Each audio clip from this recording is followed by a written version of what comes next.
Hello and welcome to the 1895 podcast, once again with me, Thomas D. And me, Rob Cockerell. And Rob, this week I thought it would be interesting to discuss LNG. We've got our annual LNG edition coming up.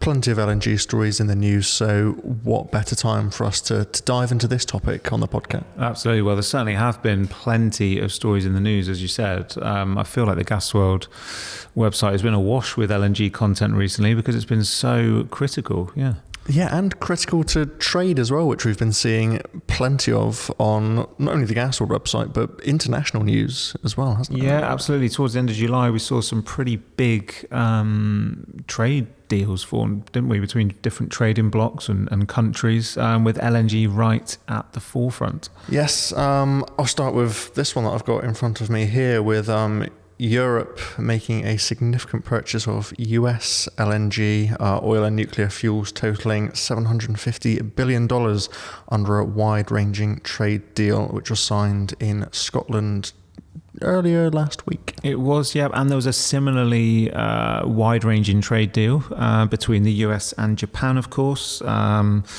An LNG joint venture that US President Donald Trump said the country was close to forming.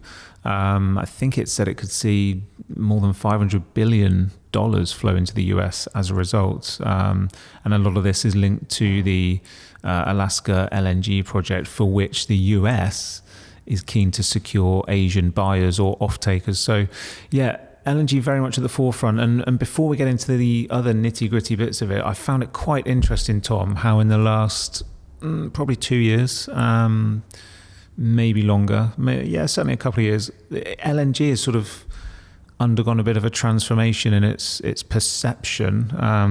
At one point in the last few years, it's sort of been billed as the least harmful of the fossil fuels, or the nicest of the fossil fuels. I can't remember what the exact wording was, but it was a repositioning of LNG. And I guess at the heart of that is, we've had all of this hype around various different clean fuels and the energy transition.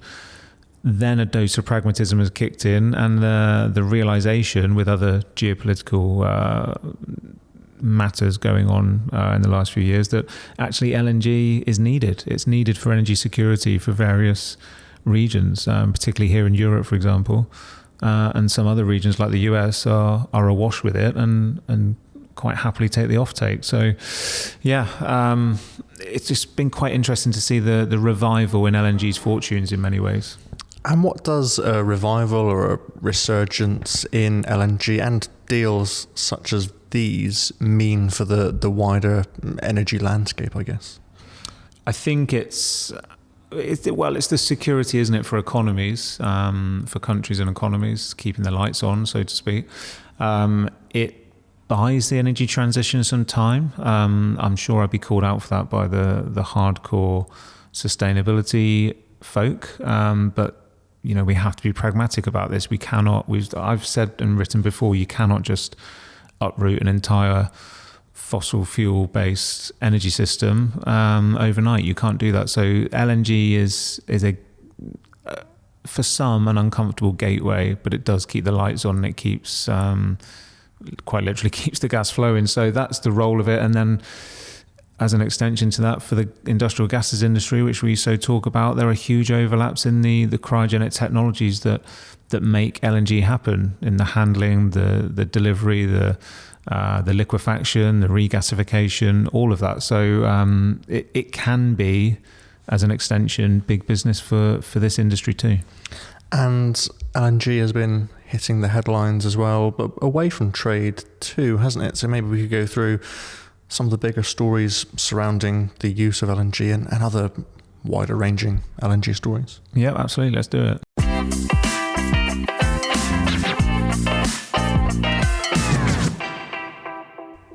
So one of the stories here which backs up the view of this resurgence of LNG and the wider use of LNG is the fact that in previous days Shell have released their Q2 results, and they said that LNG sales have risen despite their profits plunging by a third, which shows you the direction of travel that this is going in, doesn't it? It does indeed, yeah, it does. LNG is very much on the rise in all its forms, and there are overlaps, of course, with with biomethane and bio-LNG. So we'll probably get into those in a minute. Of course, in one of the previous episodes, we talked about Chart, our breaking news episode.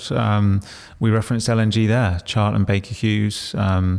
Chart in particular has been building its footprint in the LNG pathway, if you will. So that's quite relevant. And actually a merger or acquisition that we didn't talk about in that episode also happened at the start of July.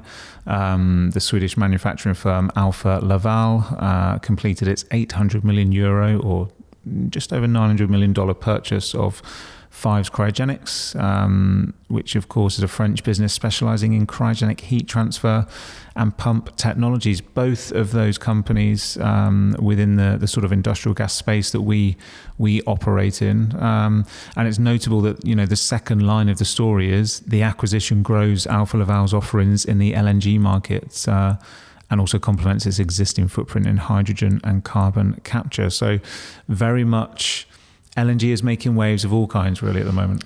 Yeah, and one more story I've got in front of me here is DHL, the logistics company, have quite literally doubled down their intent on using LNG, and they've doubled their bio-LNG powered truck fleet here in the UK by adding 30 new bio-liquefied natural gas fueled tanks to its UK fleet. These will be Volvo trucks, which will be able to run on both fossil LNG and bio-LNG, and are expected to reduce the emissions by more than 1,000 tonnes of carbon dioxide equivalent per year. So it's great to see companies such as these utilising that power. It is indeed. And I think this bio-LNG space, bio-LNG of course is derived from organic waste. So it's considered a renewable carbon neutral fuel source, and it can be used in the same infrastructure as conventional LNG. So quite a lot in its favour, this kind of two-pronged business case, if you like. I think it's very much going under the radar at the moment. There's a lot to be said for this. It's a bit like all of our biogas conversations, Tom, biogas, biomethane.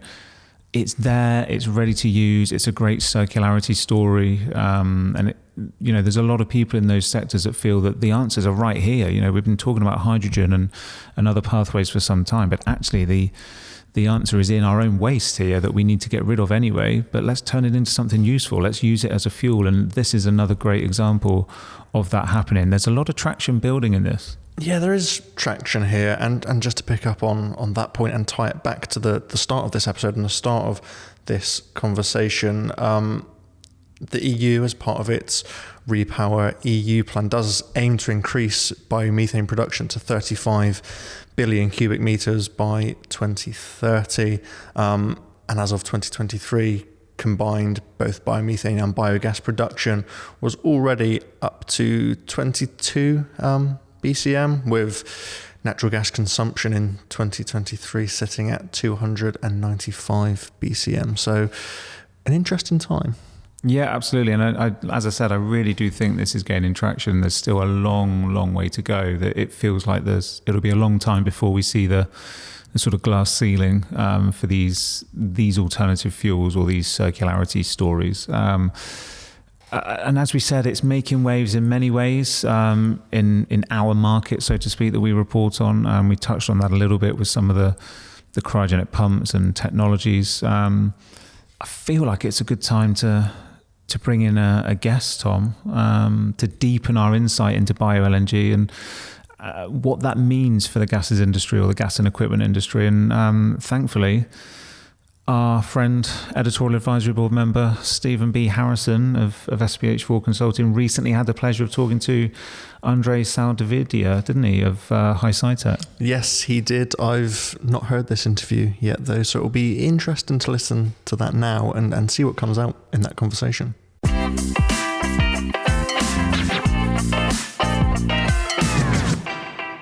Hey, this is Steve, and today I have the pleasure of talking to Andrei Saldivia, who is responsible for business development at HyCitech. Andres, hello. Hello, Stephen. Thanks for the opportunity. And tell me just briefly before we go into some questions, tell me just briefly what's HyCitech all about, please, Andres.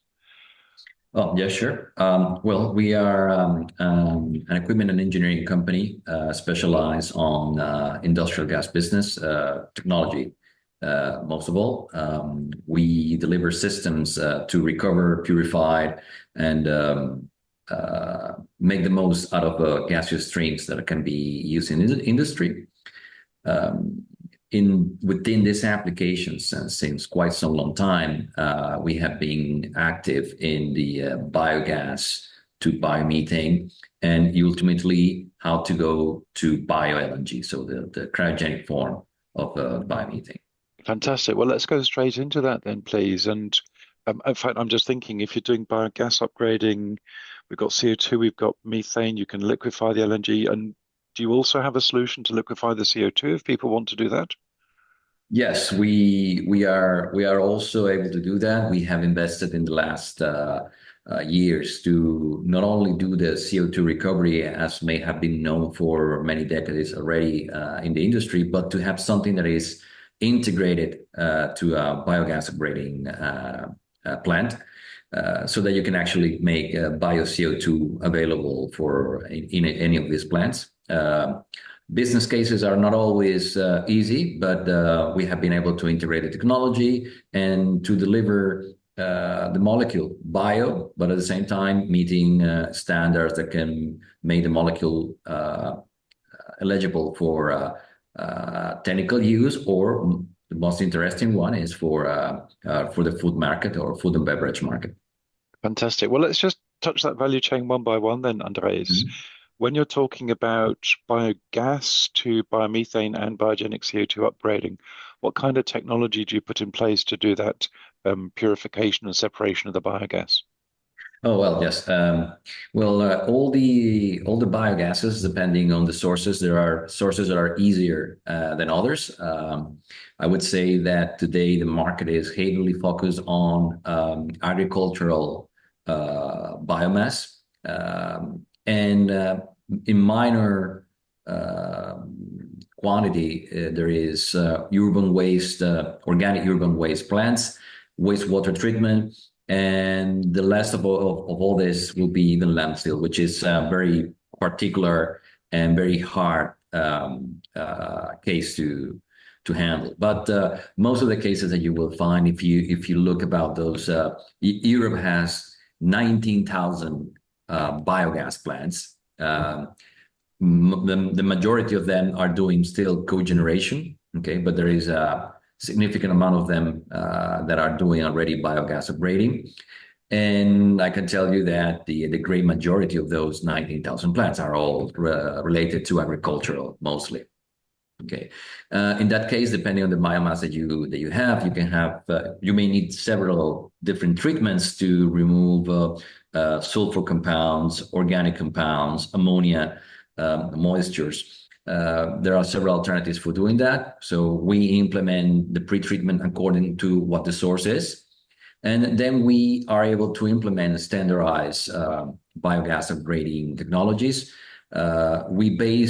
The two technologies that we offer are based on membrane technology. So we have a standard 3-stage membrane technology, which is able to provide the purity that is required for the grid injection, but at the same time to have a very high recovery or the lowest methane losses, which is one of the main environmental concerns. I mean, how much of the biomethane you are preventing to eventually end up on the atmosphere, which is the most critical factor for your carbon footprint of all this business case. For some particularly hard biogases, hard in terms of impurities, we also offer what we call a hybrid process. It's still 3 stages, but you have first stage of a pressurized water scrubber and then 2 stages of the membranes. You achieve the same goals, you achieve the same targets, but you have a more reliable, more robust plant that can tolerate fluctuations in impurities and maybe more suitable for biomasses that are generating high levels of ammonia, high level of H2S, that otherwise will be very costly to pre-treat with other alternatives. So at this point, you have biomethane that is good enough to be injected into the grid. The alternative, either for business case or for the lack of infrastructure, is to go liquid. Okay, so the technology has been there in our case from many years. I mean, the company has been doing cryogenic processes since more than 70 years, actually. First projects with liquid methane are 12 years ago, and we actually started on fossil LNG. The technology that we provide is based on the reverse Stirling process. And these machines that are manufactured in our factory in the Netherlands were first implemented for maintaining the pressure on the LNG storages. So you have the boil off, which is the vapor phase that evaporates with the natural heat leak of the tank. And to prevent that to be vented and to preserve the pressure of the tank, we reliquefy that back into the tank. The nice thing about this is that you need a technology that is relatively small scale. Actually, if you compare that to LNG terminal scale, it will be like micro scale. But the nice things about that is the micro scale of the fossil matches the average scale of the bio. So the bio business case, the bio projects are actually one of the hardest things to people coming from other markets is to realize that all this has to be balanced in the supply chain. So you need to have process and projects that are sustainable in the amount of biomass they can actually get through it. And the greatest CO2 impact that you can bring into these projects is when you are actually integrating the primary agricultural sector to the industrial sector. So all that has to be balanced in that way. That means that although you can find plants in Europe that they have 4,000, 5,000, 10,000 cubic meters per hour of biogas, those are very unique cases. I can think that maybe if you think about all the Western Europe territories, maybe the plants that are that big are altogether less than 100, you know? And the truth is that when you start looking into different countries, you have different sizes. And why? Well, because the agricultural farms, the agricultural industries in each one of these countries is different.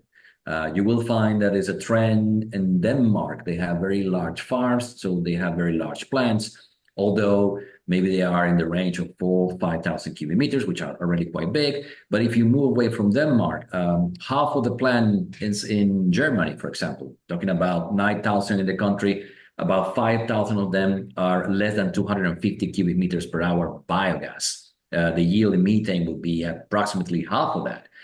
And well, there are other countries that they will be maybe double compared to typical flow rate, and or maybe let's say getting into the 1,000 cubic meters per hour maybe is already a number that is start to be already there in the average.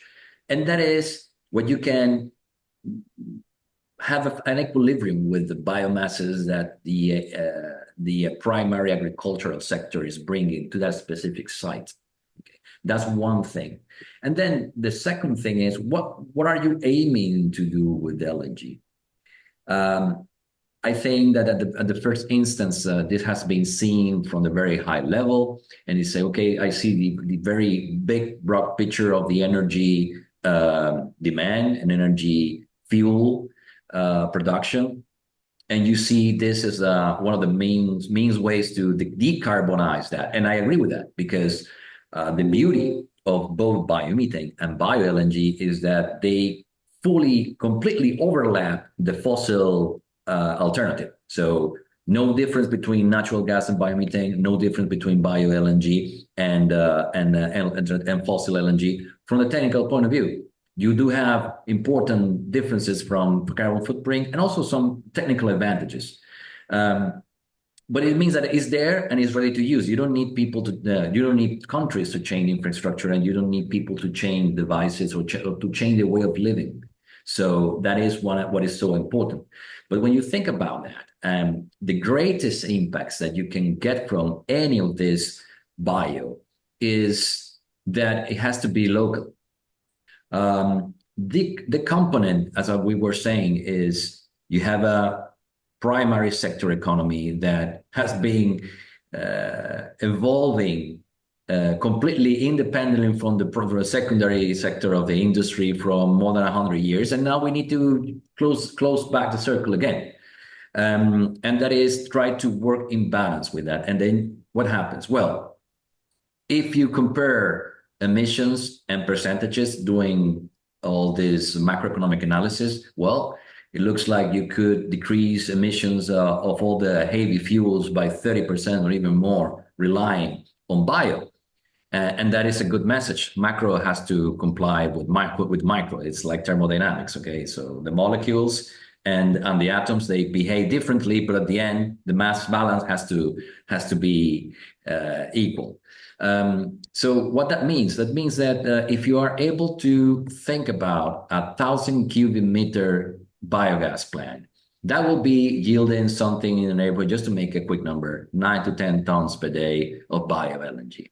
Okay, and if you picture that an average truck holds 400 kilos of LNG to drive essentially 1,500 to 1,600 kilometers, so something that a driver will be driving in 2 days of work. Okay, so what we're saying here is, okay, we are talking of what? 25 trucks. So if I'm the owner of a truck fleet in Europe, having already 50 trucks running on LNG, which is not unheard of. I mean, most of the truck fleet owners, they have hundreds of trucks. So if the whole concept is I have awareness from the consumer in a supermarket, and there are supermarkets or retail stores that are sensible to their footprint, and say, I want to be local because I don't want to be, selling you cherries in December brought from South Africa, or I don't want to be offering you grapes in February coming from Australia, because that is not environmentally balanced. So the thing is, if you have that concept already, they said, I wanted to have the lowest carbon footprint on my distribution. And that distribution goes on trucks. And many of these trucks are already running on LNG, most of them fossil, but there is already a significant amount of bio on those trucks, 5%, 6%, depending on the contracting that is out there. But the nice thing about this is, if you have a agricultural plant that maybe is delivering their own products, vegetables or meats or whatever, or milk, to that very same supply chain in that local community, I'm not talking about 1 kilometer. We talk about areas ranging 50 kilometers, something that is very common in the European environment. And at the same time, you are producing the biofuel to power up to 50 trucks that will be delivering the goods within the same environment. So you produce local, you invest local, you create local labor, and you have a local impact from your bio. So that is one of the greatest impacts of the bio-LNG. Consider the whole balance. And nowadays, people is just starting to realize this. They've been seeing the big picture, they've been seeing the big macro balances, but you're losing a lot from that distance. And what is important? Well, just to give you some hints, you can check on the internet TTF value or the LNG prices, and in the Netherlands, Axebrouge in Belgium. And that is just the energy. The sad thing about focusing only on that is you are looking only at gigajoules. You are only looking at kilowatts, and you are not looking at also how the molecules should be available. Once you have a truck you don't buy gigawatts. You need to buy LNG as a fuel because you need that fuel. You cannot replace that by wood, coal, or electricity. You need a specific molecule to that. And I think, moreover, what you are interested is in a specific carbon footprint reduction in that molecule. Fantastic. So what you're really talking about is a local solution, local economy, local stakeholders, local biomethane or biogas to biomethane to bio-LNG that's produced and consumed locally. Fantastic. Let's just quickly, before we close out, Andreas, let's quickly come to the CO2. Oh, I sure. mean, if we're doing the biogas, we've got the biomethane, could be grid injection, or what you're talking about is an alternative, liquefaction and use as a liquid fuel on trucks and distribution. But what about that CO2? Can you liquefy that? What can happen to that? Yes, it is possible to take the off gases of the biogas upgrading, purify the CO2, put it into liquid, and basically make it technically identical to food grade CO2. And is that the same plant that you do for the LNG liquefaction, or is that a separate liquefier using a different technology? It's a different technology, basically, because on the bio-LNG, we need to get to minus 160 Celsius, whereas with the CO2, we get into the neighborhood of the minus 30, minus 35, no less than that. So we use different refrigeration techniques, but it does have some challenges. I mean, for example, the F-gas directive, which is basically moving towards the lowest global warming potential refrigerants, has introduced some challenges also in that segment. And currently, what we are offering is technology based on very low global warming potential and the use of the refrigerants that are used in the plant to achieve the minus 30, minus 35 liquefaction temperature for the CO2. You get, as I said, the equivalent food grade, but with a biosource. The interesting thing about this is that depending how you are able to certify your process, you can compute something that is in the neighborhood of minus 20 to close to minus 30 grams of CO2 per megajoule of energy just by putting this into a market that will be replacing a fossil origin CO2. Fantastic. So when we talk about net zero, it's not that you're just reducing the CO2 footprint, you're actually with a negative CO2 footprint, you're allowing somebody else somewhere else to continue burning diesel on their truck or whatever, and we end up with a net zero environment. Andreas, listen, it's sensational talking to you as ever. Pleasure listening to you, pleasure learning from you. Thank you so much indeed for your time today. Thank you. Thank you for the opportunity, Stephen. Good luck.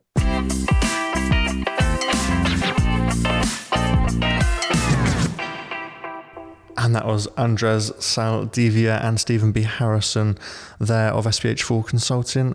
In fact, Rob, I think I remember speaking to Andres last year. I think you did in a special webinar. Yes, and an in-person webinar. This was when I visited their facility, the launch of this facility in Turin in Italy. So if listeners want to refresh or want to watch that for the first time, that is available to watch on gasworld.tv. I'm going to have to refresh myself on that too. Yeah, I mean, I think that was a very different kind of webinar for us, that on the ground one that you did. But just interesting from that conversation there between Andre and Steve, just to hear more about how these companies are working with biomethane, that whole purification and separation of the biogas, the upgrading, the CO2 recovery and liquefaction angle there. That's fantastic. We're always talking about CO2, aren't we? So yeah, it's just a really good example of where these investments are being made, where those opportunities are, and where all the overlaps are. And if you want a written version of that interview or to see Steve's full takeaways, that's available on the Gasworld website? It will be towards middle of September, I believe, Tom, in line with that annual LNG issue from Gasworld Global magazine. We've inadvertently given a bit of a teaser there, haven't we, of what's to come in the mag? We have, but but glad we could get that exclusive here on the podcast. And that's not the only interview that Steve has conducted for us in the last few weeks, is it? No, LNG's really been trending with Steve as well, hasn't it? Because he caught up with Nikiso. Yes, he certainly did. So let's tune into that, shall we?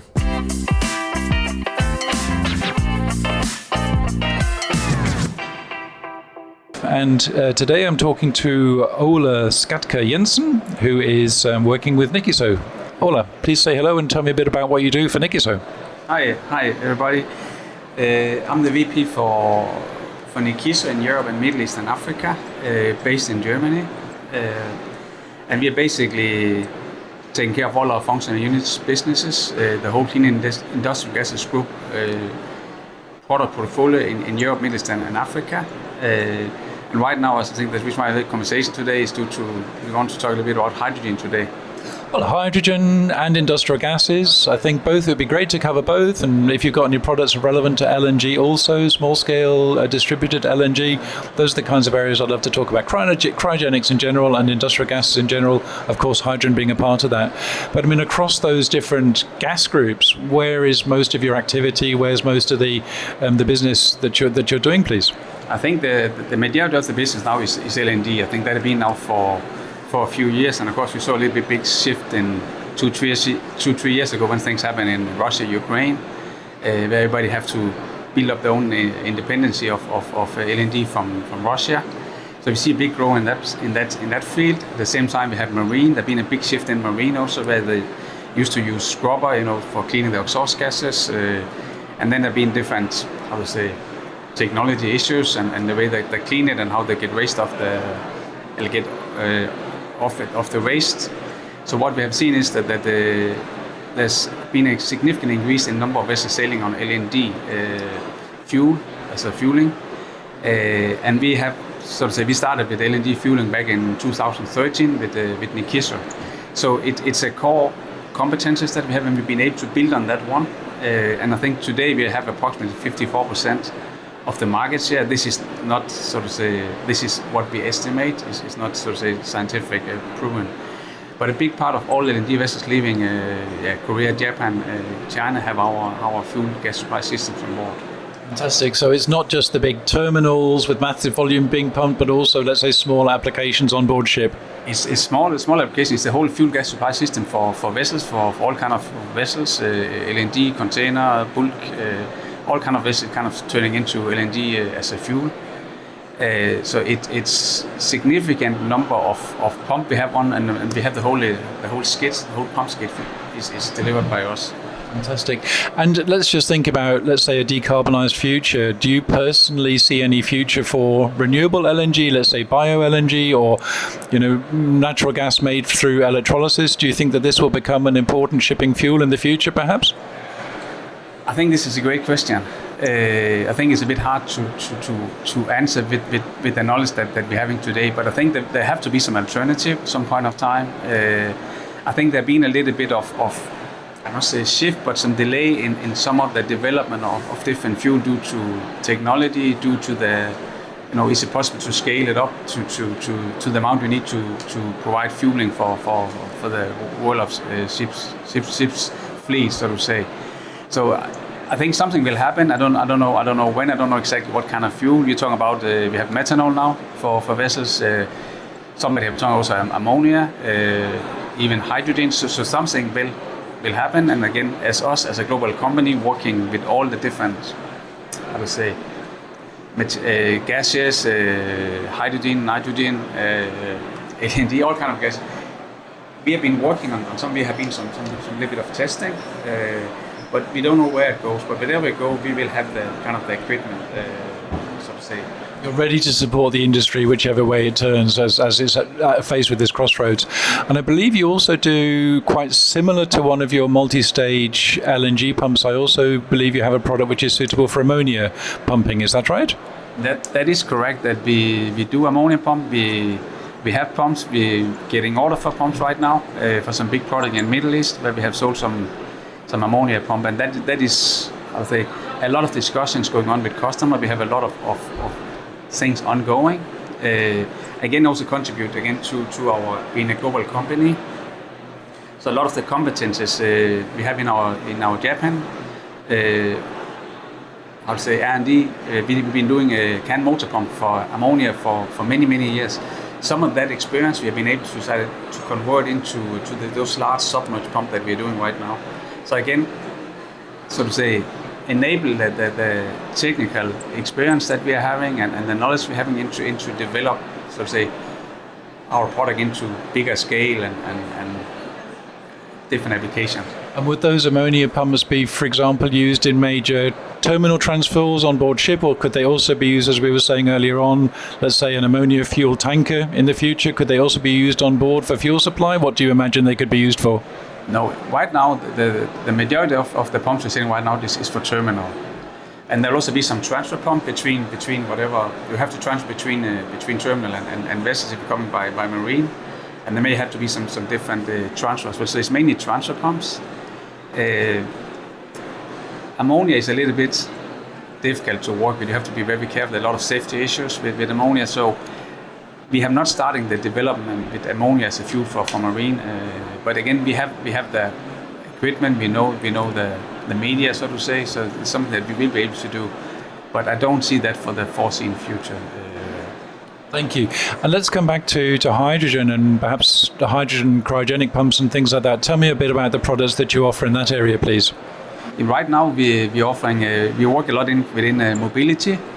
So that is, of course, for gas, as fuel gas, hydrogen fueling stations. And again, as a group that we have today, we have a very diverse, so to say, market split, and also the very big difference in the market maturity, whether you are in Korea, you're in US, or you're in Europe. And right now we're selling a lot of stations in particularly in US and South Korea. I think today we have 110 buses in Korea that we refuel every day. So I think it's around 2-3 tons per day liquid hydrogen. So it's actually it's liquid based, but it's going to gases into the process. And I don't think anyone do so much fueling. So we have a lot of experience. We had our challenges, but we're overcoming. And again, now we have around, we have 20 stations in Korea, and I think totally we've done around 35 stations worldwide. Also quite a few mobile hydrogen stations we have done in US. Tell me a bit about the kind of cryogenic hydrogen pump that might be used on a high pressure fueling station. What kind of technology would be best there? In way of pumps, I think that most of the pumps we have is we use. I think is mainly what we call TC34 is our centrifugal pumps that we're using. I'm not 100% sure.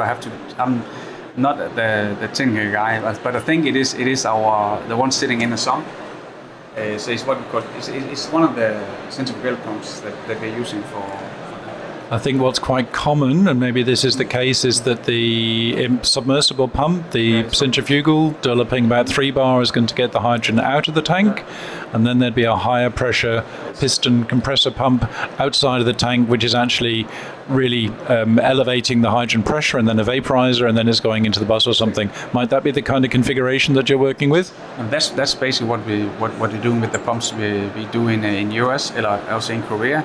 But we're also working with pure gaseous stations. I think, again, if you look at the different markets, so right now in Europe is mainly gaseous. There's not so much liquid hydrogen available. We have been doing some kind of pilot project with liquid with some manufacturers.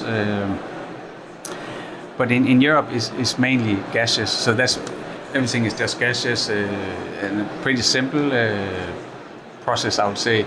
And we've also been doing a few gaseous stations in Indonesia. Okay, and is that basically gas compression? So in addition to doing liquid hydrogen pumps, you're also doing hydrogen gas compressors, is that right? Yeah, we use gases. We use compressors to compress it, and right now I think you talked a little bit to Reza here. So he's our expert within the compressors and expanders, and he's the one that kind of supplying those one. And sometimes we also use sort of the third parties parts for the gaseous part of it. Thank you. And I want to come back to sort of bridging industrial gases and hydrogen here. I mean, on industrial gases, their separation unit, we run an expansion turbine to create the cold. And if I'm doing liquid hydrogen, again, somehow I need to liquefy. So in terms of liquefaction, either on industrial gases, classical or hydrogen, what kind of products do you have to offer in that area, please? And we have for both. We have for LNG, we have liquefaction plants. We also have hydrogen liquefaction plants. And then the plants that have the range we have is kind of from 5 tons to 30 tons. 5 tons is a hard sell due to the due to the costs, the capex and the output. I'll say you get for that. So we're looking mainly at 15 tons and 30 tons. And we had some project where we looked at 65 tons. But then we do with 2 trains. So that's something that we are working on. Okay, so it's not just the rotating machinery inside the liquefier, but you're actually offering a whole liquefier system, if I've understood you. No, we do. We have one of our functional units is called process systems, and that we do all kind of air separation unit plant, regasification plants. So within that functional unit, we also do the hydrogen liquefations. Fantastic. So, I mean, sorry to name one of your competitors, but Chart, I mean, they're here at the exhibition as well today, also doing 15, 30 ton a day liquefiers. So that's the kind of product range that you're competing with, if I can say. That is the range that we're working at right now. And I don't know when we'll go in higher end capacity, but 30 tons is I think, what we have identified as from a financial perspective, is the most viable. And again, you can scale it up to double size, and then you can just add, so to say, more trains into depending on your capacity, how many tons you need per day. Fantastic. And do you have any commercial references of those kinds of hydrogen liquefiers that you'd be willing to talk about? No, we don't. We have some ongoing projects, but we don't have anything in operation right now. We have some projects in the US that we are maybe, so to say, is ongoing. And where do you really see the future for Nikiso? Is it more industrial gases, more LNG, more hydrogen? What do you imagine the world would look like 10 years from now? Well, I think there'll be a mix. I think you'll always have industrial gases because you need that for so many things, do you? So that will not go out of fashion.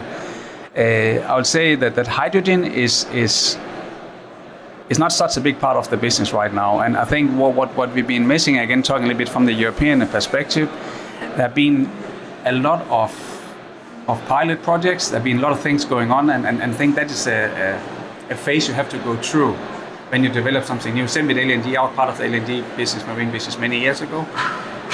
But I think we have come to a point of time now where we have to work on real projects, as not pilot project, but what is a bit more sustainable in way of the use of it, and also for a company like us. And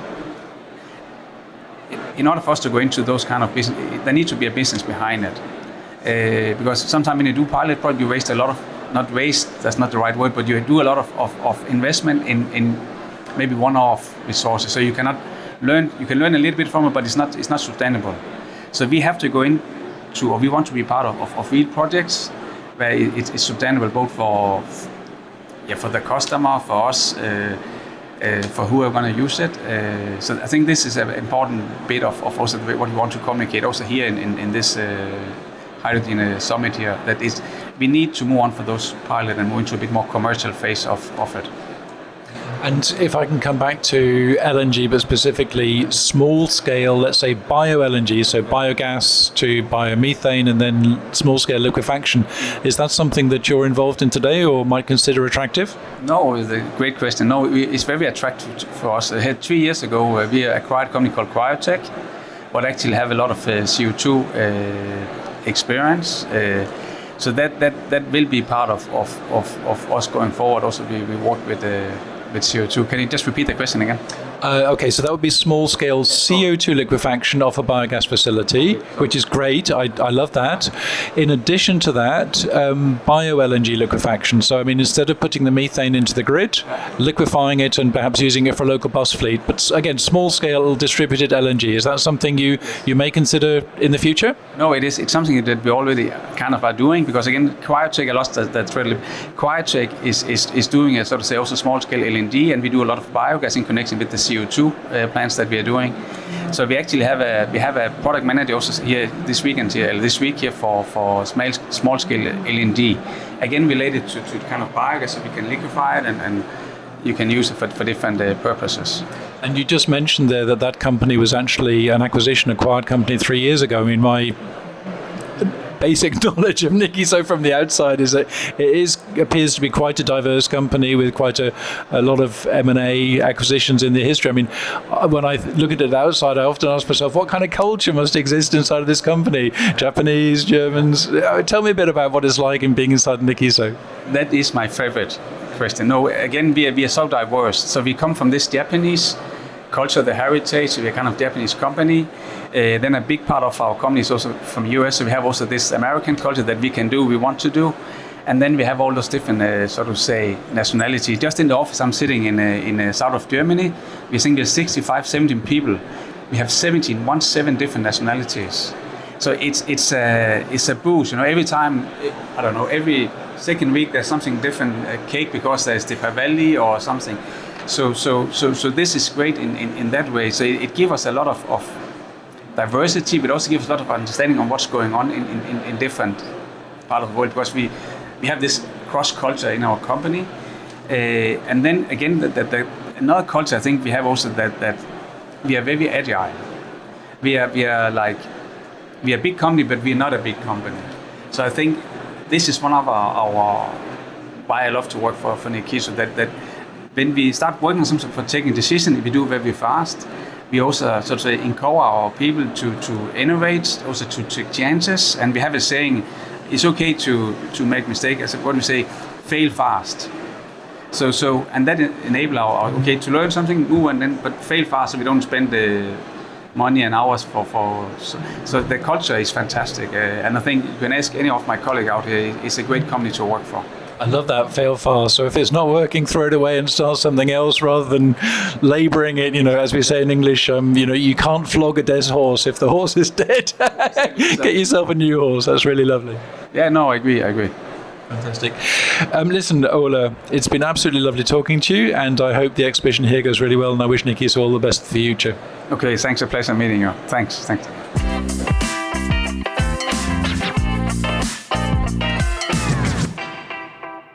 Our thanks to Steve there for that fantastic interview with Ole from Nikiso. Yeah, Nikiso Clean Energy and Industrial Gases, of course. Great to hear about that. Another perspective on just where these technology and equipment overlaps are with the LNG sector and about those growth prospects ahead. And it is great to get all of these interviews from Steve on the ground at these various events, isn't it? So we're going to have to bring our listeners some more of those in the coming weeks too. I think we will. Big up Steve as well. And maybe a teaser for some future pods coming up as well, because we've got some cooking, haven't we, with CO2. We talked about bio-CO2 there. We've got CO2 coming up, and we've also got a bit of a left field one for us with waste and circular economies. Yeah, and another topic I'd like to get into, which we've been saying we have to do for quite a while now, is medical oxygen too. So yes. Yep. 3 episodes I think we need to delve into in the next few weeks. And so you don't miss those episodes, do be sure to like, follow and share the 1895 podcast, and we'll be back again next week.